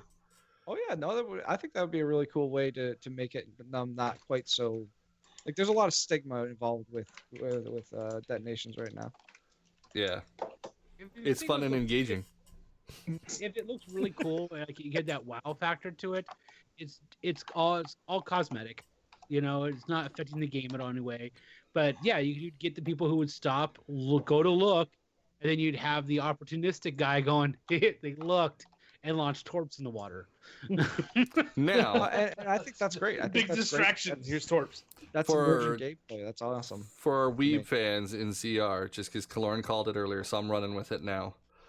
If they're running anime captains, Oh God. or so on any of the ARP, instead of a big flash and a smoke cloud, can it be like the giant comic kapow? With like a high-pitched I was voice. worried about where you were going with that. Okay. Just because you went there, I'm going to show you this to make you jealous. Ah, I want that pillow. Oh, here, Trey. Let me. There you go, Trey. You're permitted again. Okay. You should I get cooldown 30 seconds. You should watch this link if you want to have some Whoa. massive. Yeah, I'm watching it. There we go. Well, guys, another question Kronenberg has is: do you think the spotter plane is a valid choice for cruisers in random, like DM, considering the average team play? God damn, Euro. Not on DM. Please no. God Please, damn, please, Euro. please never do that. You guys can thank Euro for that one. Yeah. I use not dual spotter plane, but I use single spotter plane on Hindenburg. I think Hindenburg, it makes perfect sense. Hindenburg, I use it on a range mod with spotter plane on Hindenburg, and it gives you just an absurd amount of range that you can rain fire on battleships. It's not great at shooting cruisers or anything else at that kind of range, but you can hit battleships still. So. Well, what I use it for is and I'm just fine as I think it was Narfold the other night. I use it for blind shotting into smoke. Oh no, that is really good. Yeah. I have dev strike so many Minotaurs and Neptunes with my Hindenburg from 15, 16 kilometers away. Just dev strike them, or even DDs. When they're sitting in smoke and shooting, I'll just rain death down on them, and they're just like, "How are you hitting me? That's hacks." No, it's not. You're not moving. Yeah. And of course, now I'm getting good enough at it where I can blind fire a DD in smoke whether he's moving or not. So, Yeah. No, I think that's totally valid. I think we're part of the I used- responsibility for that Euro video, by the way, because on the last the episode we had with him and Jingles called him out and said, "So, when are we going to get a video on that?" And he goes, "Okay." A week later, he dropped that damn video. We're like, "Ah, crap." And I saw it for a week afterwards in so many random matches, and every time I'm like, "I hate you, Euro. I hate you for that spotter playing DM." That's really funny. Well, guys, we are getting towards the end of the time here, so we want to take time to do a shout out. So before we do, we hit our point cap. It's time to the shout out. We're gonna tell us what's going on, guys. What events, promotions, specials, fancy parties, and other things do you have planned for us? Take the stage and let us know. Hi, Fire. What do you got going on right now? Dancing parties? I mean, I heard that, right? Some fancy- That's what I thought he said earlier too. I'm like, did you just say dancing He parties? He's like, I said Fuck it. fancy. I'm like, that sounded like dancy. Fucking dancing parties. What dancing parties you got going on there on your stream? Actually, first off, I wanted to thank Tori and Aerroon for your guys' extreme time zones on being on the stream here. Kelorn, I appreciate you hanging out here on the stream as well. Thank you guys. I am streaming on Facebook. I think my last time I was here on the panel, I was celebrating 500 followers roughly with jingles and whatnot. We're almost at 2,000 on Facebook now, and roughly almost 500 likes. So it's combined on that. It's going pretty well on it. So the next celebration will be somewhere around either 2,000 or 5,000 followers combined on it. So it's blowing up over there. If you haven't heard of it, just fgfb.gg/highfire. And it's really up easy there. link to go to. And that's, information's up there as well. So that's where I've been streaming at. That's where I'm at. I will be out of town next week. So I'm going to be in another state, and I'm not going to be able to stream for 2 weeks. But fret not, every day I'm going to be giving away a container and some camouflage codes or so, just about every day. So make sure to follow my Facebook page, and it's going to be an easy question, literally. Easy question, answer it. I'll pull some winners every day for 2 weeks. Is chocolate cake the best cake? So it's gonna be. It's Will gonna be an chocolate easy cake question. kill Baron if he eats it? Yes, it will. That's where you guys can find me now. So hopefully, guys, will see you guys. Thank you. All right, what about you, Hotel? What do you got going on, man? Sure, we're still doing the hunt for 500 followers. We're at 450 and change. At 500 followers, I'm giving away a premium vehicle of the winner's choice from the respective premium shops of World of Warships or World of Tanks or World of Warplanes or War Thunder, or I'll buy a copy of Cold Waters or a Red copy flag. of Red Helloborn flag. Eject that man. Cut from his the feet. Steam store. I'm also doing a similar giveaway for subscribers to my channel as well. At the same time. So once we hit 500 followers, we're going there for that. And I stream Monday, Wednesday, Thursday, Saturday, and Sunday at 8 o'clock North American Central Time. So Yep. So if you guys aren't following yet, go over there now so we can stop getting those red flags tossed out there. You know? And then, Aerroon, what do you got going on? Nothing.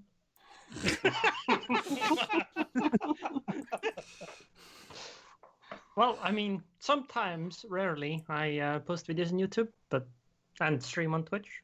I mean, pretty much everyone here that wants to find me will probably just find me. Just Google Aerroon. You'll find the relevant things. Oh, and I do the podcast with Kelorn, which I like a lot more. All right. Perfect. I know. I'm glad he likes it. I mean, better than him not liking it. Kelorn, what do you got going on, sir? So the podcast we record every Thursday. And we try and have an episode every Thursday. We generally try to have at least 2 guests a month. We're coming up on episode 100 here, probably at the end of September. We're going to be planning something special for episode 100. It's not exactly ready to share yet, but look for something special coming up for that. That's awesome. 100 already. Well, That's we've been going since July of 2016. So we are coming up on our 2-year anniversary here in a couple weeks. Yeah, but hanging out with podcast guys that run a network, so many don't make it past 5 or 10, just trying to keep the dedication and the flow. Hitting 100 is huge, dude. That is awesome. Huge kudos to you guys. I mean, the first ones were really rough. I'm not gonna lie. We definitely had a lot of issues going on. Just trying to get our audio quality where it needed to be. What was our format going to be? Having the listeners and stuff. But I mean, these days, I mean, now it's we know what we have to do. We get stuff done. It takes me 2 or 3 hours of post processing and posting, and that's about it. So here, folks, we're gonna have Kelorn for our 100th Shooting the Ship episode. what, we're on number 6? Well, we But do here, one a let's month do an at the anniversary. moment, so how long do we have till we're hitting 100? So we'll see you back here in about 9 years, okay? Okay, 8 years. We'll go from there. All right. Turry, what do you got going on, sir? Well, last Friday I got giveaway on my 25,000 subscribers on YouTube, so it was a Wow, quite great congratulations, man. show. Thank you very much. And just for the next week, we are going to make a giveaway about our 1,000 followers on our Discord. So it's not too much, but it's good, and we're going to make a giveaway about this. That's it. All right. Nice. Hey guys, his YouTube channel is up there. That's 2 L's. I probably should have capitalized them to make it easier to read it easier. But that's 2 L's on there for the we are Alexa. not streaming in English because there are not too many followers in English on our YouTube. So, you can come and ask some question, and I, of course, will answer you in English if you want to know something. It's no problem. I would note that Turry was the Russian CC that really came up to us while we were at the CC event in St. Petersburg, and so I did appreciate that you kind of bridged that gap for us quite a bit, Turry. Yeah, I heard Thank great you. stories on that one. His Volgar's first experience on the bus. It was hilarious. That's awesome. Krieger, what do you got going on, sir? We had our Turing number 3. Turing. Whiskey. Turing yes. We actually just did our 500 follower giveaway on the channel. We hit the 500 mark. So our next giveaway will be at 1,000. We did a $50 giveaway on this last one, so I think for the 1,000 mark, we'll do a few giveaways all the way up to $100 total, just to spice it up. Hit that the follower mark, and we'll just kind of keep adding from there and see where we end up. Be a ton of fun. We're doing the giveaways, getting to be one of the new CCs and having all the cool camo codes and crates. I try to do at least one a night, like I said earlier, to show the love and have fun with folks. And then next month, we are working on getting our folks together for the Shooting the Ship panel that will be all around competitive play. So to congratulate you, right? You, out of all of our CCs here, are the newest one. I am. I'm the baby in the group out of everybody that's sitting here. Hey, congratulations. Man, it was so hard sitting on that too for almost 2 weeks when some of the other guys that also got in something new, like, have you heard anything? Nah, I'm still waiting. I haven't seen anything. I'm like, oh. So one of the things that came up during our chats is like, a lot of times when we're putting these things together to get all you guys CCs together on the chat, I'm like, now you don't have to use me. You can just go to the other CCs and chat to them now. There you go. That we'll still let you do it. You're a coordinator. It's just easier. I'm like, high five, get this done. It's delegation. Right. But now you got a direct communication to everybody here. Yep. All right. Congratulations, man. Thank you. Yep. And then we did have one final Hold on, question. Baron. What do you got going on, sir? You are the graphics guy for most of us. You're the moderator to make sure we keep on track with this stuff. What you got going on? Well, I got more artwork coming up Mondays and Wednesdays. Normally my normal art stream nights doing creative, and I got a nice little laundry list of content coming out. Some of you guys saw the recent Femme Austin or Bust art piece I did that Axel Zero had asked me to do. So that one got finished and put out there as a way of saying, congratulations on the position. Oh, And yeah. then- Have you guys seen his drawing on that one yet? His Femmes Austin or Bust.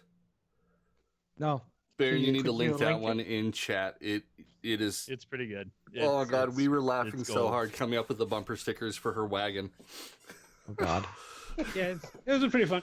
But then I also got we're working on a couple other ones for some other community contributors that are out there. The one I can talk about right now is the Volgar and Krigor, the Vikings Have Landed art piece that's going to be coming in with them in Viking gear, kicking in the doors of wargaming. So that one should be working on pretty soon.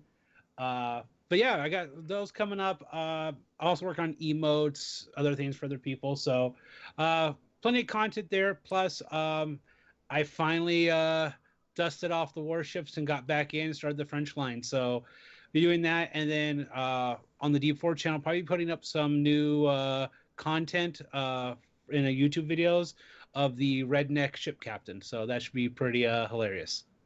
Shout outs to Baron for my Black Burning Heart Thank you again for the emote. Yeah, Yep. you're no problem, man. He did my Mjolnir, my Viking center grip round with the K in the center of it. He did the writing font for my hat. He's our all-around graphic monkey. Yeah, I have fun. Gonna have to get his contact info, get some stuff done for the podcast. Sounds good, man. He actually does a ton of artworart for the Pants Penny podcast guys that we work with. So Perfect. he knows all about This making is what podcast This is what I graphics. need. That's the best part of this whole thing tonight. Now, Tori. So if you're going over to Twitch, make sure to Baron get yourself some emotes over there too. Yeah, I'm just thinking about this. I'm going to now use it since Twitch maybe. because they both forgot above and below me, guys, the big way to support the guys at Warships Podcast and Baron, other than if he's doing artwork for you, that's always supporting because he's awesome. They both have Patreons now, so you can get some of the Baron's art stream stuff. You can get the prints and everything from it at certain levels of Patreon support, and that's what helps keep the guys over at Worship Podcast going, because Google Play's not paying the bills. So I will say that we earn nothing from any of our podcasts. We get nothing for posting them. We don't have any advertisers or anything like that that sponsor us. So literally, the people that are our Patreon backers are how we pay for everything at the podcast. So we literally could not make the podcast without them, and we appreciate that they're there every week for us. So if you listen to them, you like them, guys, give them some love. They'll appreciate it. Same with Baron, who always forgets to plug his damn Patreon. Well, at least you're here to do it for us. I mean, I know, right? That's what I'm here for. It's midnight here. My bedtime is 10 o'clock, so I'm out of it. Right. Fair We have enough. One final question of the night. We were going to hit on, guys, before we call it an evening. Any of you guys doing the ring challenge? And what the hell is the ring challenge? Oh, I I don't know considered what's it. this about. I don't know. I just don't know. There's no information but some videos you should make. So you get a task on Friday, on Saturday you are to make some video. What video? I don't know. I think we should wait. What? More Not being a information YouTube needed. person, I'm not throwing my name in the ring on that one. What?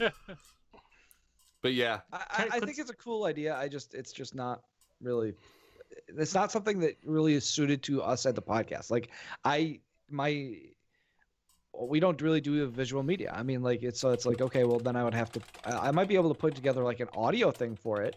And I asked if they would be accepting of that, and they're like, no, we want a video. And I was like, well, that's kind of not my alley. I guess you should record something. Maybe you should play on some nation, Italian, French, and you should record some voice of the captain. I don't know, something like this. That would be Who kind of does- fun. wouldn't lot of us love have, Admiral like- Kelorn on their battleship. Oh God.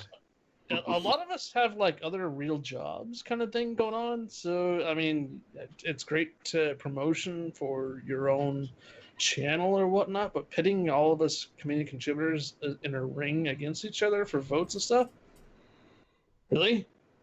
So Especially I on mean, YouTube. I've seen I'm jingles breaking into a following. completely different market on Facebook. I'm going to continue working what I'm doing on that. I mean, YouTube and Twitch, you guys can do whatever. I'm just focusing on that. So All right. Well, then, Krieger, I believe it's time to win a crate. We got to win a crate, and for follows, I owe 1 bean. We have not gotten anything else to trigger beans tonight, so I'm safe from any other ones. Fuck you, Hotel. Hear I that, saw you guys? grab your Donate, mouse. I think three of you guys here are not familiar with Krieger's channel. God as damn it, far as Hotel. beans go. Hotel No, Kilo with no, the 500 biddies because he wants to see 2 extra beans in there. All right, first we'll do our giveaway. Let's see who wins the crate for the evening. Hotel Kilo Actual won the crate. Rigged. yes! Yeah, I'm going with rigged. I would re-roll. Red Seriously. card. We need to bring that pick in. Hey, the only stipulation was no CCs. I am not a CC, thank you. You know what? You're Oh, right. yeah. You're right. Okay, yellow card. Because Hotel's put up with me for so long, I won't take his crate away. I'm going to draw for a second one tonight. How about that? Everybody good with the second crate going out? There you go. Yeah. So we'll do 2 crates tonight. Oh damn! It's a special night. A Force 94 will be our second winner for a Congrats, crate. A-Force. All right, congratulations. Alrighty, guys, let's do some beans here. Let me pull up the wheel. So if you guys haven't seen it, you'll see it on the screen here. It's gonna hurt. It's painful. Yeah. So give me a second here. We got to go to studio mode so I can spin it and not kill the panel on you guys. There we go. Da-da-da. Looking good. Spin that wheel. It won't let me do it without us killing the panel. So give me a second, guys. We got to switch the screens here so I actually have my spin button. Oh, no, we can add it here. They finally updated my Stream Deck so I can move stuff mid-run. Yeah, I've Finally. done. I'm on Facebook. I can do that too. You I can? literally have no idea what's Yes. going on right now. You've never seen a bean wheel? So what happens is What's for going to happen? We're So- about to see Krigor gag. Yeah, what's about to happen? So These are the you've party heard of beans. the The bean He's boozles. going to eat beans? Yes. Yeah, jelly beans They're that taste jelly horrible. flavored jelly beans. Some of them are flavored very nasty. I know. Spoiled Mhm. milk, dead fish, those Wow. kind of stuff. Right? Hashtag still Wow. not peach. Hashtag Jim still sucks. not peach. Okay, there we go. Now I got a spin button on there. So You're a let's brave see man, sir. what we get. Oh, give me a second. It pulled us out of the panel because the thing wanted to be dumb. Oh, it's spinning. Spinning and spinning and spinning. Yep. It reran the panel intro when it switched back. Oh! Alrighty, guys. So this one is extra special nasty. So we'll pull the beans out and hit them in a row. So this one will either be tasty tutti fruity flavor, which sounds great. It's amazing. Or dirty socks. And I'm not talking like regular socks. I'm talking like licking the bottom of a gym bag after twice a day during football practice is the flavor that will permeate my mouth. And I'll almost yak. For our hotel's amazing biddies, we got to spin 2 more times here. And if we don't But get a good one, we'll do why? the special one for everybody. So we've got raw This dead is called fish entertainment, Aerroon. That's why. or strawberry Yeah. banana smoothie. There's High Fire Pekin. Yeah. And then the final bean. Do we spin it or do we hashtag still not peach it? Hashtag still not Hashtag peach. still not peach. All right, let's see what we get. We may get it anyways. If we don't, we'll go to hashtag. Yeah, we can't do that cheesy one. We got a hashtag still not peach it. So the final one, guys, for those who've never seen these are the Bernie beans from Harry Potter, essentially. My wife was I nice gathered enough because the channel loved it to go out and get me a big tin of these things Jesus. with a spin wheel attached to the top. So this one, the channel calls hashtag still not peach because it's either going to be peach flavor or vomit flavor. I'm talking the after a night of drinking beer and pizza flavor that comes back up. That's what that one's going to taste like. Hey, Rune, you're having the same reactions that Jingles had. Yeah, he's like, I can't miss this. And he hasn't even done them yet. All right, first up, stinky socks or hashtag still not peach. Or no, sorry, stinky socks or tutti frutti.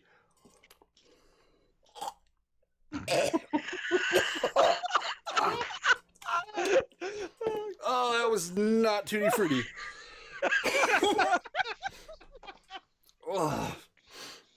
All right, rotten fish or strawberry banana smoothie. Will we get lucky?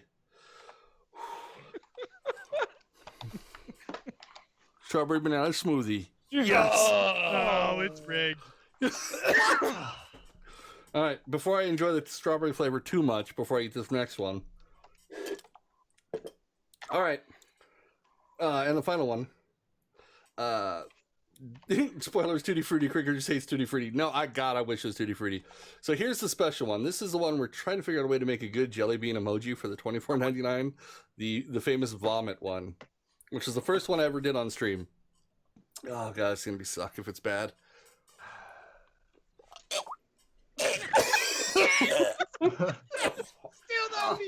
Hashtag.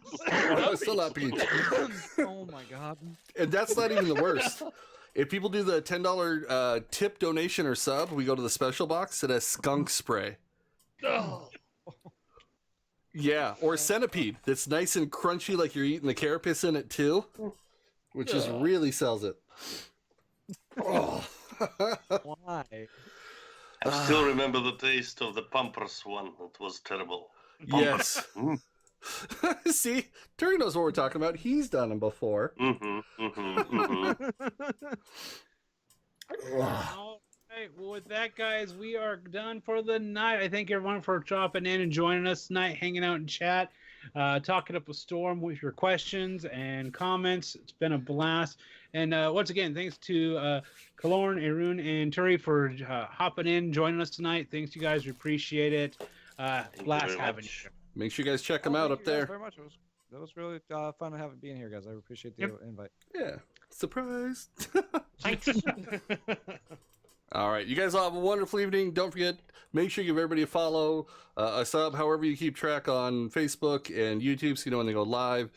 Make sure you bookmark the guys over at Warships Podcast, especially their Patreon, because they deserve some love. They do great material over there. I love listening to them. It's great when I'm at work and I'm trying to ignore my boss. I just plug the earbud into that ear and cue them up instead. And when he's talking, I'm like, yeah, I completely agree with everything you're saying on that review, Aerroon. But you guys all have a wonderful evening. Again, thanks for hanging out.